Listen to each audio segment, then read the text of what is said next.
104.5 The Team, your home for New York sports. Joining us now, our friend Jason Romano. Of course, last time I got to talk to you, Jason, we were talking about your book, Live to Forgive.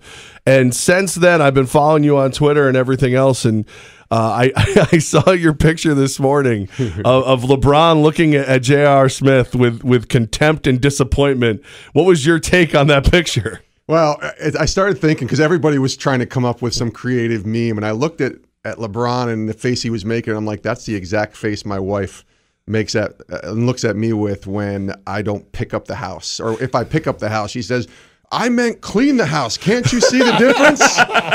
And so I think every husband can relate to that, the difference between just picking up the house and actually cleaning it. And that's my wife's face when she looks at me. So I thought it was funny.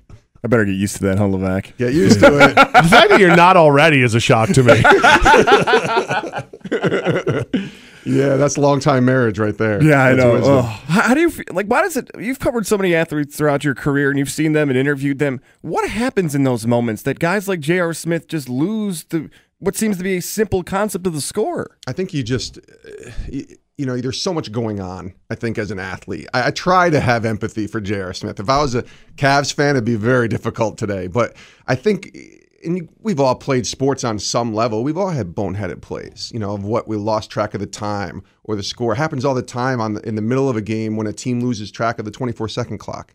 We kind of let that go to the side. Okay, that's just good defense. But a lot of times it's like they make that extra pass, time runs out, and you're just like, all right, got to try it again next time. That, unfortunately, happened to be in the most critical point of the game. I just think sometimes they have brain farts. Those are the obvious situations where you should say, okay, that you're down one, and he just made a free throw. So if he misses it, we're tied. So we got to score quickly because there's 4 seconds left. And you shouldn't have to tell anybody that. Right. So it's not LeBron's job or Tyronn Lue's job or anybody's job to tell a professional player making $12 million a year at 30 years old or whatever J.R. Smith is, that he needs to know the situation. But again, I think sometimes it's just brain fart. There's no other excuse. Now, his justification of the play after the game was ridiculous to me. When you say empathy, Jason, I lose empathy for you when you lie. Right, that's the part where I lost. Right, where you lost me because now LeBron's getting quizzed, Tyronn Lue's getting quizzed, everybody's getting quizzed. I thought LeBron was going to call a timeout and this, that, and the other. He's a very well thought out excuse, which scares me, right? If that's the case, you're comfortable with that at that point, right? I mean, because that's when I was a kid, I was quick. Yes. Now when I get in trouble, I'm more the guy who goes, "Yeah, I totally thought we were in the lead, and I screwed up." Because I don't want to be that quick when it comes to excuses. It's the old Pete Rose syndrome, right? The more you go down the rabbit hole, and the more you continue to lie, it becomes truth, right? And then it's hard to believe anything you say. And I have a feeling on some level that J.R. Smith, it's a smaller level, obviously, that's what he was doing. He was like, you know what, if I just say I didn't know, they'll never be able to prove that I didn't. Right. And he'll just keep going and convincing himself, yep, I didn't know. But come on, I mean, your reaction. I know my own truth. Yeah, that's why I hate when people say that. It's such a millennial thing. Like, he got the rebound and he dribbled back almost to half court with LeBron James, the greatest player in the universe, right next to him, and just kept dribbling. You knew. Or you didn't know, I should say, what the situation was. You screwed up, just own up to it, and we move on. Some people compared this to the Raptor play where LeBron James hits that buzzer beater and the wind comes out of the sails for the Raptors. Could a play like this completely shift the series and the Cavaliers may not ever be able to recover from it? It could. It's game one. It's on the road. So they're going to have to win a game on the road anyways. Most people weren't picking weren't picking Cleveland to win this. But I don't think so because they have the greatest player in the universe on their team. And I think if any team could rebound from something like that, it's a LeBron James-led team. And if you saw what he did last night, that's what's getting lost in all of this, is the dude dropped 51 points in this game. He was half their offense, and he's just incredible to watch. And we're losing sight of what we're watching here throughout these playoffs. And one of the greatest runs a player's ever had at where he is in this stage of his career. And we're looking at, and unfortunately, these boneheaded plays are happening. I actually think the George Hill missed free throw for me was bigger. You got to miss that. You got to make that free throw there. Okay. All you do is make the free throw and you're up one and you got your chance. So he missed it. I know the boneheaded play, it was a bigger gaffe. But to me, the George Hill free throw, make that. My grandfather used to tell me, if you just make your free throws, you win. You're a professional athlete. And that's that moment, 4 seconds left. Just make the second The word free throw. free is in it. It's free. Nobody's guarding you. Nobody's touching you. Jason Romano with us, former ESPN producer, currently a podcaster for Sports Spectrum. Now you get, because you speak to your faith, because you bring faith into things, you sadly become our moral compass when you come in here, and I apologize for that. But Pat, you bring up the J.R. Smith thing. Like I said, problem with me is the fact that he just won't own up to it. Yeah. The real issue I had with the whole thing is I'm talking about the referees after an amazing Game 1 finals. This rule's only 3 to 5 years old that I can challenge and address things outside of the zone. I never heard about this before last. I should not be hearing about a rule where I can challenge, where refs can go to the monitor. Listen, in Game 1 of the finals. I credit myself as a guy who knows sports. I had to know it when I was working at ESPN. I never knew you could challenge a charging call. I didn't.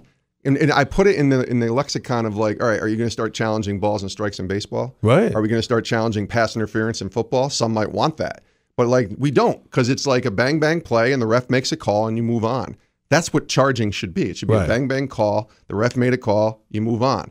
Was his foot moving a tiny bit? I know Tim Legler was on Golick and Wingo talking about that a little bit. Was his foot moving a little bit? Maybe. Right. But LeBron made a great play. He got to the spot and he took the charge. He took a hard hit.